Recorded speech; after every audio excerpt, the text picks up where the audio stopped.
नमस्कार दोस्तों, स्वागत है आप सभी का हमारे चैनल में। तो चलिए सुनते हैं आज की कहानी। एक माँ की दर्द भरी कहानी। दोस्तों, क्या हो जब एक बूढ़ी विधवा माँ ने अपना पेट काटकर अपने बेटे को किसी चीज की कमी न होने दी हो, उसे पढ़ा लिखा कर इस काबिल बना दिया हो कि वह समाज में फक्र के साथ उठ बैठ सके, इज्जत की रोटी कमा सके, शान से सिर उठाकर जी सके। लेकिन वहीं उसकी बूढ़ी माँ, जिसने अपना पूरा जीवन अपने बेटे के लिए खपा दी हो, उसे दिन रात बेटे बहू के द्वारा सिर्फ ताने मिले। और क्या हो जब एक दिन उस बूढ़ी माँ को उस घर से बोझ समझकर धक्के मारकर बाहर निकाल दिया जाए, जो कभी उस घर की शान हुआ करती थी, उस घर की नींव, उस घर की रीढ़ की हड्डी हुआ करती थी। उसके त्याग और बलिदान को पल भर में भुला दिया जाए। लेकिन दोस्तों, कहते हैं हर चीज का इंसाफ होता है। सच्चाई को इंसान कितना भी छुपाने की कोशिश कर ले, सच्चाई एक न एक दिन उजागर हो ही जाती है। कभी कभी बड़े गलती करते हैं तो छोटे उन्हें सही रास्ते में लाने में अपनी अहम भूमिका निभाते हैं। हमारी आज की कहानी भी बहुत ही भावुक और दिल को छू देने वाली है। इसलिए दोस्तों, आपसे निवेदन है कि इस कहानी को अंत तक जरूर सुनिएगा। और हाँ, अगर कहानी पसंद आई हो तो चैनल को सब्सक्राइब और वीडियो को लाइक करना बिल्कुल ना भूलें। तो दोस्तों, चलिए चलते हैं, कहानी की पूरी सच्चाई जानते हैं। चेतना देवी, जिनके लिए उनका बेटा नवीन ही उनकी पूरी दुनिया हुआ करता था, क्योंकि चेतना देवी की उम्र महज 14 वर्ष थी, तभी उनकी दादी ने उनकी शादी किशोर जी के साथ कर दी थी। क्योंकि चेतना देवी की माँ कैंसर की बीमारी से लड़ते लड़ते हार गई और बहुत जल्दी ही इस दुनिया से चल बसी थी। और उनके गम में चेतना के पिता भी ज़्यादा दिन जीवित नहीं रह पाए। और चेतना जब 12 वर्ष की थी तब वे भी इस दुनिया से चल बसे। चाचा चाची चेतना को बहुत दुख देने लगे, उन्हें मनहूस कहकर बुलाने लगे, जो उनकी दादी बर्दाश्त नहीं कर पाती थी। इसलिए उन्होंने चेतना देवी की शादी जल्दी ही कर दी, क्योंकि उन्हें डर था कि उनके बाद न जाने चेतना का क्या होगा। चेतना जब शादी होकर अपने ससुराल आई तो पति तो प्यार करने वाला मिला, लेकिन वह शराब पीने वाला था। शराब पीने के कारण चेतना देवी के पति किशोर जी ने भी उन्हें उनकी उम्र के 28वें साल में उनका साथ छोड़ दिया। अब चेतना देवी के सामने अपने बेटे को पालने की चुनौती थी, क्योंकि ससुराल वालों ने उन्हें मनहूस कहकर घर से खाली हाथ बाहर निकाल दिया। लोगों ने भी ताना मारा, जन्म लेते ही माँ बाप को खा गई, शादी के बाद पति को खा गई, अब न जाने किसे खाएगी। इसलिए इसे अपने आसपास भी नहीं भटकने देना चाहिए। लोगों के ऐसे भद्दे ताने रोज रोज सुनकर चेतना देवी परेशान हो गई और अपने बेटे नवीन को लेकर दिल्ली शहर में अपना भविष्य तलाशने लगी, जहां कोई भी अपना न हो, ताकि कोई भी उसे ताने न मार सके। चेतना देवी ने अपने बेटे नवीन की परवरिश में कोई कमी नहीं होने दी। वह दिन रात मेहनत करती, खुद भूखी सो जाती, लेकिन अपने बेटे को कभी भूखा नहीं सोने दी। उसकी हर आवश्यकताओं की पूर्ति करने की कोशिश की। नवीन सब समझता था कि माँ उसकी खुशी के लिए क्या क्या दुख सहन करती है। वह अपनी माँ से कहता, माँ, जब मैं बड़ा हो जाऊंगा तो आपको बिल्कुल भी तकलीफ नहीं होने दूंगा। लेकिन नवीन ऊंचा मुकाम पाते ही चेतना देवी की सारी कुर्बानियों को भूल गया और पत्नी जो कहती उसी पर यकीन कर लेता। चेतना देवी की आंखों में रात भर तबीयत खराब के कारण नींद नहीं थी, सिर्फ दर्द था। 68 साल की चेतना देवी, जिनके लिए यह घर कभी जन्नत हुआ करता था, आज उसी घर में वह खुद को बोझ समझी जाने लगी थी। 2 छोटे कमरों का यह घर अब उनके लिए एक कैद बन चुका था। दीवारों से यादें पहले ही हट चुकी थी और अब धीरे धीरे उनकी इज्जत भी घटने लगी थी। गठिया के दर्द से कराहते हुए वह धीरे धीरे अपनी चारपाई से उठी। आराम करना उनके लिए अब कोई विकल्प नहीं था, क्योंकि अगर बहू अंकिता के उठने से पहले काम पूरा नहीं हुआ तो आज फिर उन्हें तानों की आग में जलना पड़ता। बिना कोई आवाज़ किए उन्होंने अपनी पुरानी चप्पल पहनी, लेकिन चप्पल की हल्की सी चट चट की आवाज़ भी उन्हें डरा रही थी। घर में अजीब सी खामोशी थी, सुकून वाली नहीं, बल्कि उस तूफान से पहले वाली जो इस घर में हर रोज आता था। वह धीरे धीरे रसोई की तरफ बढ़ी, लेकिन उनकी नज़र जैसे ही उस बंद दरवाजे पर पड़ी, उनके कदम एक पल के लिए ठहर गए। उस दरवाजे के पीछे उनका बेटा नवीन और 6 साल का मासूम रवि सो रहा था। वही नवीन जिसके लिए उन्होंने अपनी पूरी जिंदगी खपा दी थी। पति के गुजर जाने के बाद लोगों के घरों में काम करके, कपड़े सिल सिल कर, रात रात भर जाग कर उन्होंने उसे पढ़ाया लिखाया था, लेकिन आज वही बेटा अपनी माँ की सिसकियाँ तक नहीं सुन पाता था। चेतना देवी ने गहरी सांस ली और खुद को संभालते हुए रसोई में चली गई। चेतना देवी ने कांपते हाथों से रसोई की लाइट जलाई, गैस का चूल्हा साफ किया और चाय का पानी चढ़ा दिया। उन्हें याद था कि नवीन को सुबह उठते ही अदरक और इलायची वाली कड़क चाय चाहिए होती है। पानी उबलने लगा था। उन्होंने चाय पत्ती का डिब्बा उठाने के लिए स्लैब की तरफ हाथ बढ़ाया, लेकिन शायद बुढ़ापे की कमजोरी या रात भर की घबराहट की वजह से उनके हाथ से स्टील का वो डिब्बा फिसल गया। छन, डिब्बा सीधे फर्श पर गिरा और चाय पत्ती पूरे फर्श पर बिखर गई। आवाज़ बहुत तेज नहीं थी, लेकिन उस सुबह के सन्नाटे में वह किसी बम के धमाके जैसी लगी। चेतना देवी का दिल धक से रह गया। उनकी सांसें तेज हो गई। उन्होंने जल्दी से झुककर डिब्बा उठाया और अपने हाथों से ही फर्श पर बिखरी चायपत्ती को समेटने लगी। उनके हाथ बुरी तरह से कांप रहे थे। तभी पीछे से एक तीखी, नफरत से भरी और कड़कती हुई आवाज आई। सुबह सुबह चैन से सोने भी मत देना इस घर में। क्या दुश्मनी है आपकी मुझसे? क्या बिगाड़ा है मैंने आपका, जो मेरी जान के पीछे पड़ी रहती है? चेतना देवी ने घबराकर पीछे मुड़कर देखा। रसोई के दरवाजे पर अंकिता खड़ी थी।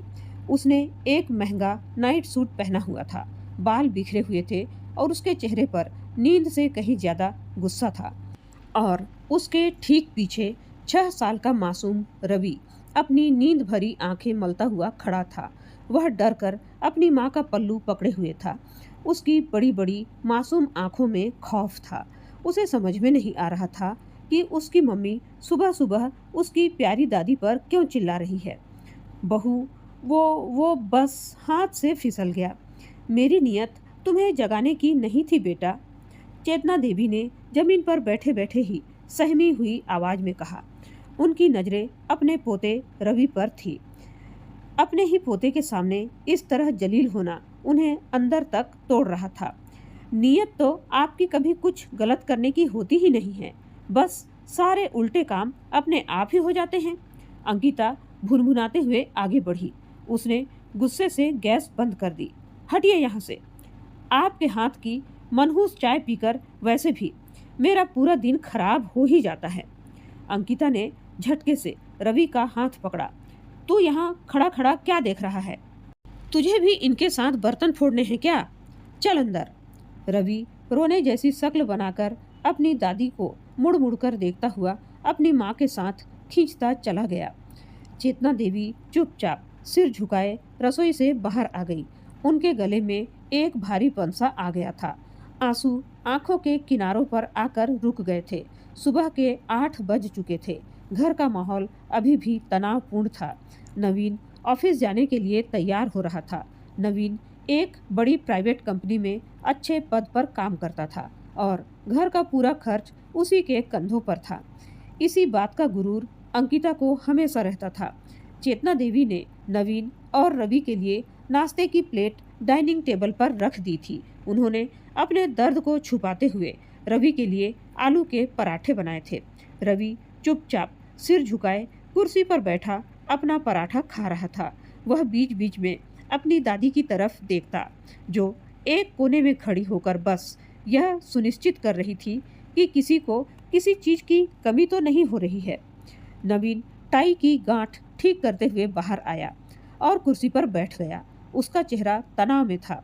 ऑफिस की फाइलें और लैपटॉप का बैग बगल में रखा था। तभी अंकिता कमरे से बाहर आई। उसने चेहरे पर एक ऐसा भाव बना लिया जैसे वो दुनिया की सबसे पीड़ित महिला हो।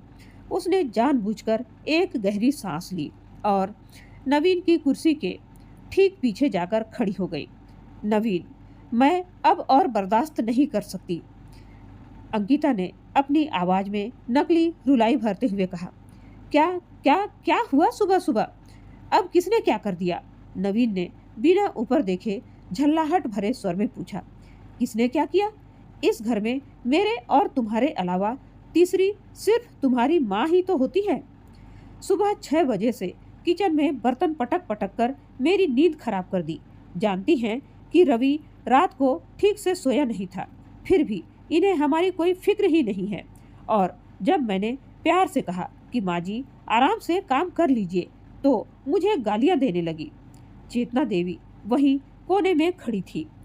उनके कानों पर यकीन नहीं हो रहा था कि अंकिता इतना बड़ा झूठ इतनी आसानी से कैसे बोल सकती है।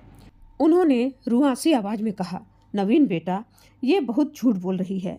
मेरे हाथ से बस चाय पत्ती का डिब्बा गिर गया था। मैंने इसे पलटकर एक शब्द भी कुछ नहीं कहा। तू चाहे तो रवि से पूछ ले, वह वहीं था। चेतना देवी की आवाज कांप रही थी। अपनी दादी को रोते देख रवि ने डरते हुए कहा, पापा, दादी ने कुछ नहीं। तो चुप कर। अंकिता ने रवि को बीच में ही डपट दिया। रवि डर कर अपनी कुर्सी पर सिकुड़ गया। नवीन ने नाश्ते की प्लेट को जोर से धक्का दिया। स्टील की प्लेट खिसक कर टेबल के दूसरे छोर तक गई और पानी का कांच का गिलास छलक कर गिर पड़ा। बर्तन की इस तेज आवाज से रवि बुरी तरह चौंक गया। उसके हाथ से पराठे का टुकड़ा छूट गया। बस करो माँ, नवीन पूरी ताकत से चिल्लाया। दिन भर ऑफिस में गधों की तरह काम करके मेरा दिमाग वैसे ही खराब रहता है और यहाँ सुबह सुबह तुम दोनों का ये घटिया नाटक शुरू हो जाता है। तुम क्यों नहीं टिक कर बैठ सकती एक जगह? अंकिता घर का इतना काम करके थक जाती है, उसे सोने दिया करो ना। पर बेटा, मैं तो बस तेरे लिए चाय, मुझे नहीं पीनी तुम्हारी चाय। अगर तुम इस घर में शांति से नहीं रह सकती तो कोई और ठिकाना ढूंढ लो। नवीन ने अपना लैपटॉप बैग उठाया और झटके से दरवाजे की तरफ बढ़ा। जाते जाते उसने अंकिता से नरम स्वर में कहा, तुम अपना ध्यान रखो और अगर ये ज़्यादा परेशान करे तो मुझे ऑफिस में फ़ोन कर देना। दरवाज़ा जोर से धड़ाम की आवाज़ के साथ बंद हुआ। चेतना देवी वहीं बूत बनकर खड़ी रह गई। अंकिता एक विजयी मुस्कान के साथ अपने कमरे में चली गई। डाइनिंग टेबल पर बैठा नन्हा रवि अपनी सहमी हुई आंखों से बस अपनी दादी के बहते आंसुओं को देख रहा था। वह चुपचाप अपनी कुर्सी से उतरा और अपने छोटे छोटे हाथों से अपनी दादी की साड़ी का किनारा पकड़ लिया। चेतना देवी ने फूट फूट कर रोते हुए अपने पोते को गले से लगा लिया। दोपहर के 2 बज रहे थे। दिल्ली की चिलचिलाती गर्मी अपने चरम पर थी। नवीन ऑफिस जा चुका था और अंकिता अपने कमरे में एसी चलाकर फोन पर बात कर रही थी। उसकी हंसने की आवाज़ें बाहर तक आ रही थी। चेतना देवी बाहर हॉल में एक पुरानी और घिसी हुई चटाई पर बैठी हुई थी। सुबह के उस भयानक तमाशे के बाद से चेतना देवी ने एक घूंट पानी तक नहीं पिया था।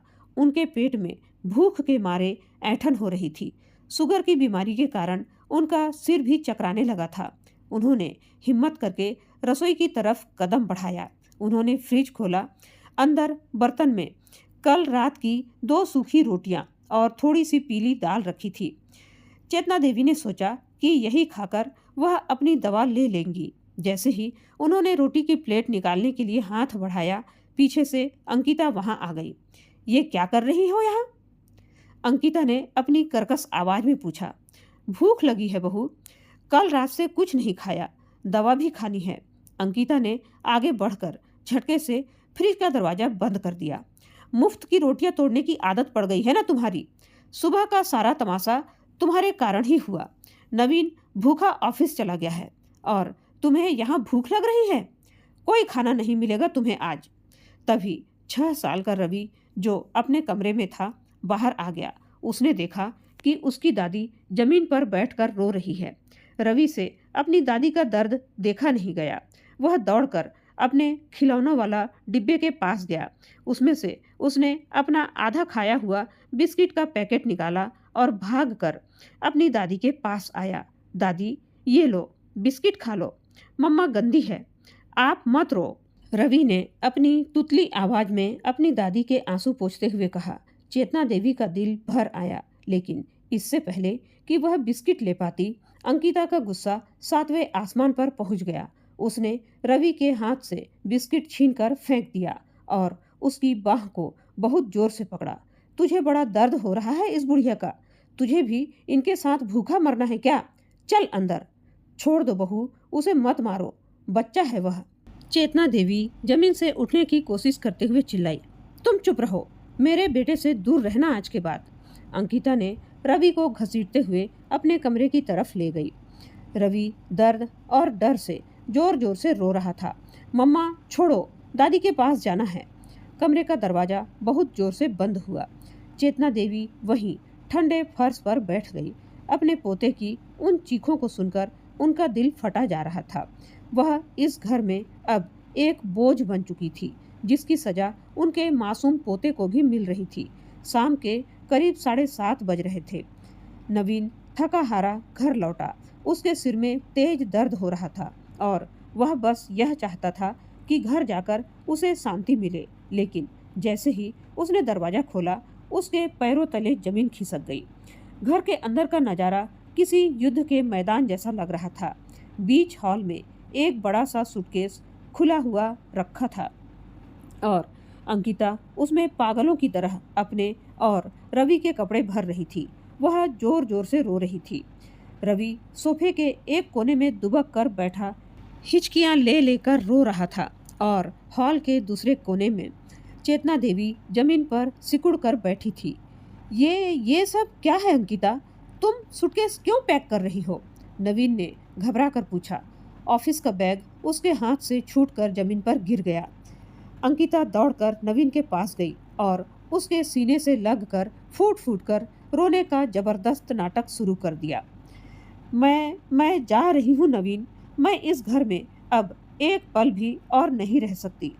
आज तो हद ही हो गई नवीन, मेरी जान बाल बाल बची है। क्या क्या क्या मतलब? क्या हुआ है? नवीन का धैर्य जवाब दे रहा था। अंकिता ने चेतना देवी की तरफ उंगली उठाई। तुम्हारी इस माँ ने आज दोपहर में मुझे और रवि को जान से मारने की कोशिश की। जब तुम ऑफिस चले गए तो इन्होंने मुझसे कहा कि मैं इनके बेटे को इनसे छीन रही हूँ और कहा कि आज रात के खाने में वो मुझे और रवि को जहर दे देंगी। यह सुनते ही नवीन के होश उड़ गए। क्या क्या बकवास कर रही हो तुम? चेतना देवी ऐसा खौफनाक इल्जाम सुनकर अपनी जगह से खड़ी हो गई। नवीन, ये झूठ बोल रही है बेटा, सफ़ेद झूठ। भगवान कसम, मैंने इसे छुआ तक नहीं है। जहर की बात तो दूर, मैंने तो सुबह से एक दाना नहीं खाया और एक घूंट पानी तक नहीं पिया है। तू रवि से पूछ ले, वो सब देख रहा था। नवीन ने रवि की तरफ देखा। रवि डरा हुआ था। जैसे ही वह कुछ बोलने के लिए आगे बढ़ा, अंकिता ने झपट कर रवि को अपनी तरफ खींच लिया। देखा नवीन, अब ये औरत मेरे मासूम बच्चे को भी बीच में ला रही है। यह इसे डरा रही है। नवीन, मेरी और मेरे बच्चे की जान को खतरा है इस औरत से। अंकिता चीख रही थी। नवीन का चेहरा गुस्से से लाल हो चुका था। उसका दिमाग काम करना बंद कर चुका था।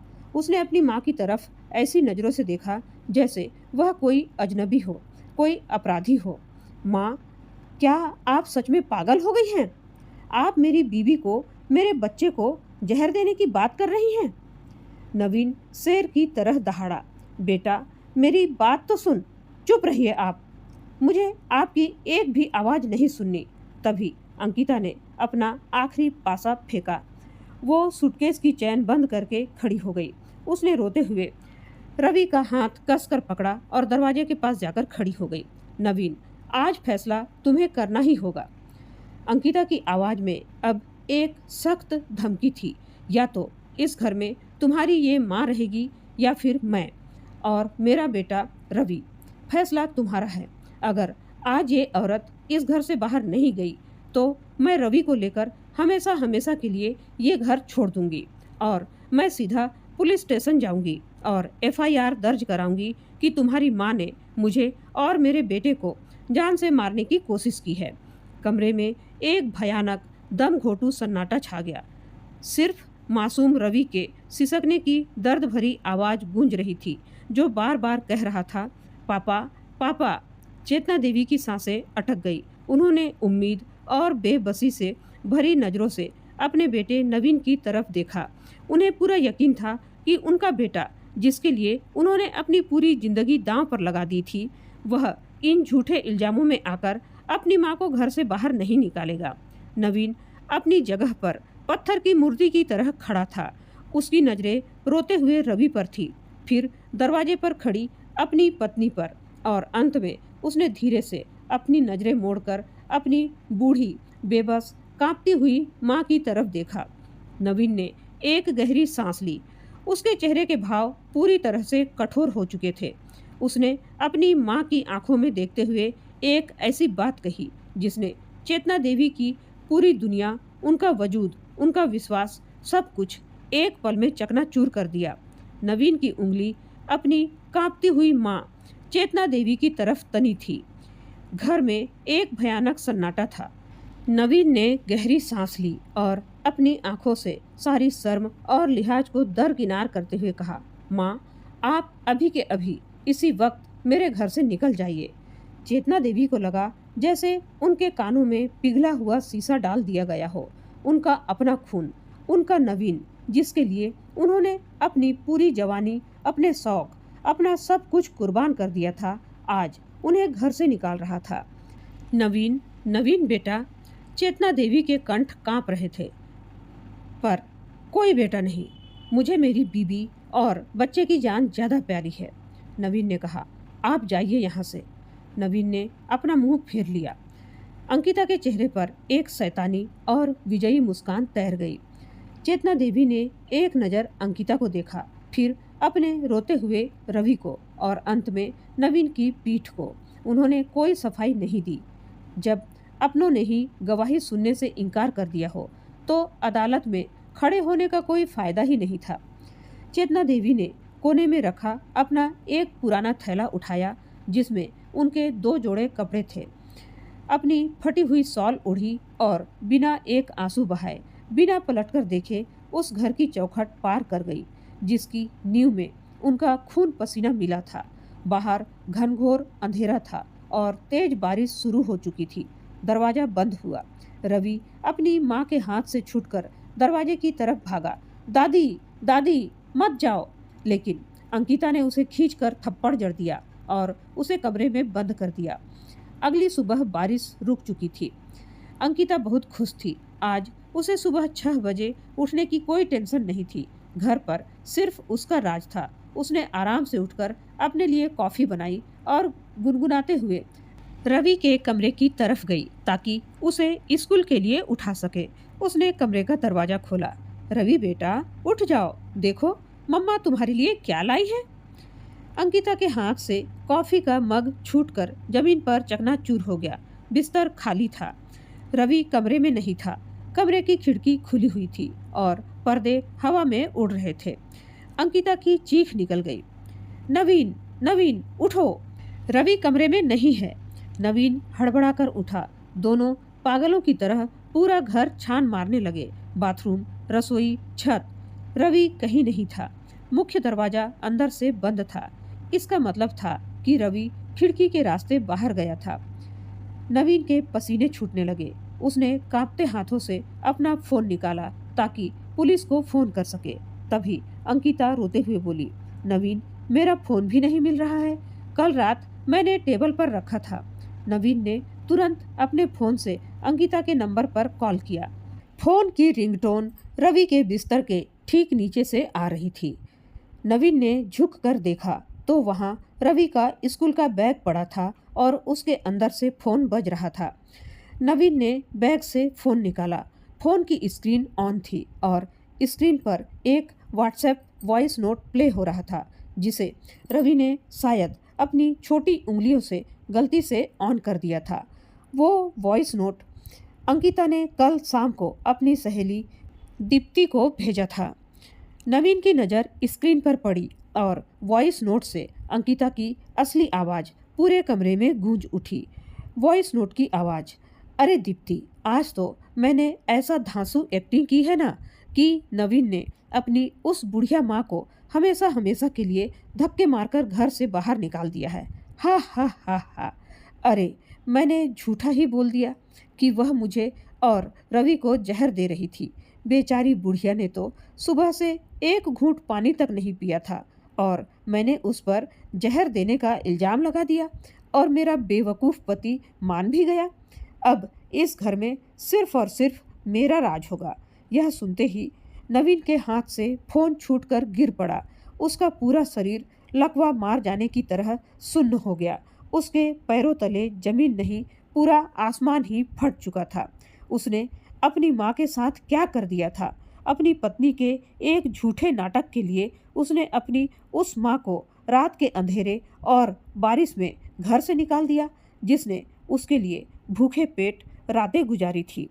नवीन ने खूंखार नजरों से अंकिता की तरफ देखा। अंकिता का चेहरा सफ़ेद पड़ चुका था। उसके पाप का घड़ा बीच चौराहे पर फूट चुका था। नवीन, वो मैं। चुप रहो तुम डायन। नवीन दहाड़ा, अगर मेरे बेटे और मेरी माँ को कुछ हुआ तो मैं तुम्हारी जान ले लूँगा। नवीन पागलों की तरह घर से बाहर दौड़ा। अंकिता वहीं बूत बनकर खड़ी रह गई। उसका सारा घमंड, सारी चालाकी एक पल में चकनाचूर हो चुका था। उसे समझ में आ गया था कि आज उसका असली चेहरा सामने आ चुका है और अब नवीन उसे छोड़ेगा नहीं। अपना ऐसो आराम और पति छीन जाने के खौफ ने उसे जकड़ लिया। उसकी आंखों में एक भयानक डरावनापन आ गया। नवीन, मेरी बात तो सुनो। चीखते हुए अंकिता भी बिना चप्पल पहने पागलों की तरह नवीन के पीछे पीछे सड़क की तरफ दौड़ पड़ी। नवीन सड़कों पर पागलों की तरह भाग रहा था। रवि, माँ, वो हर गली पर, चौराहे पर पूछ रहा था। उसके कुछ ही कदम पीछे अंकिता भी रोते हाँफते हुए भाग रही थी। लोगों की नजरें उस पर थी जो कल तक महारानी बनकर घूमती थी, आज सड़क पर बेसुध होकर रोती हुई दौड़ रही थी। तभी मोहल्ले के एक दुकानदार ने बताया कि उसने सुबह सुबह एक छोटे बच्चे को मंदिर की तरफ जाते देखा था। नवीन और अंकिता भागते हुए मोहल्ले के पुराने हनुमान मंदिर पहुंचे। वहां का नज़ारा देखकर नवीन की रूह कांप गई और अंकिता के तो पैरों तले जमीन ही खिसक गई। मंदिर की ठंडी सीढ़ियों पर चेतना देवी सिकुड़ कर लेटी हुई थी। रात भर बारिश में भीगने के कारण वह बुखार से तप रही थी और उनके ठीक बगल में 6 साल का मासूम रवि बैठा हुआ था। रवि ने अपनी छोटी सी रेनकोट अपनी दादी के ऊपर ओढ़ा रखी थी और अपने छोटे छोटे हाथों से दादी के पैर दबा रहा था। उसके दूसरे हाथ में उसका पिगी बैंक गुल्लक था। माँ, रवि, नवीन फूट फूट कर रोते हुए सीढ़ियों पर चढ़ा। अंकिता भी लड़खड़ाते हुए सीढ़ियों पर आ गिरी और रोते हुए रवि की तरफ हाथ बढ़ाया। 6 साल के रवि ने झटके से नवीन और अंकिता दोनों का हाथ झटक दिया और अपनी दादी के सामने ढाल बनकर खड़ा हो गया। उसकी आंखों में एक बच्चे की मासूमियत नहीं, बल्कि एक अजीब सा गुस्सा और नफरत थी। दूर हटो यहाँ से। रवि अपनी तुतली लेकिन सख्त आवाज में चिल्लाया। रवि बेटा, मम्मा के पास आओ, मुझे माफ कर दो। अंकिता फूट फूट कर रोते हुए आगे बढ़ी। नहीं, तुम झूठी हो मम्मा, रवि ने चीखते हुए कहा। तुमने मेरी दादी को भूखा रखा और आप गंदे हो पापा। आपने दादी को बारिश में निकाल दिया।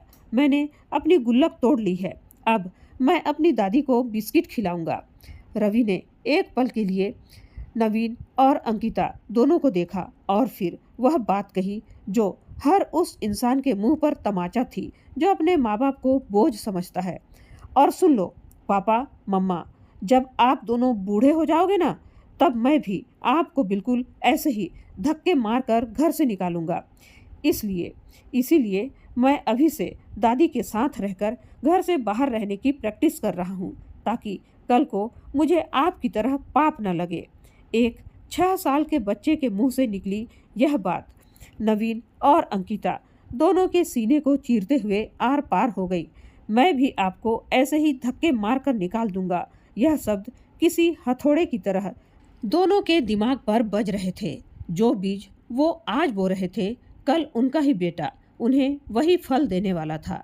नवीन और अंकिता दोनों धड़ाम से अपनी माँ के पैरों में गिर पड़े।